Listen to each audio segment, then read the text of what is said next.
Yeah. Well, kindness is tricky, you know, because one of the things you deal with very commonly if you're a clinical psychologist, apart from depression and anxiety, is, well, behavior therapists offer assertiveness training. And now the people who need assertiveness training are often people who are too agreeable, compassionate, polite by temperament.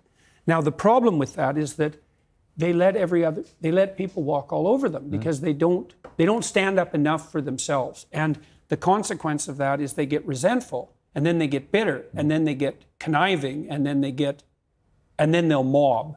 And so, because they'll do anything for everyone else, but they push themselves beyond their limits, and then they won't even recognize the limits because they feel, well, if I'm not doing everything for you, then I'm not a good person. It's like, no, a good person does a little for you.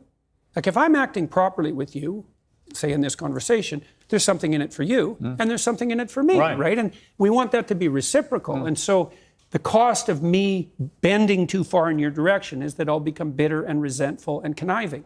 And resentment is an unbelievably toxic state of being.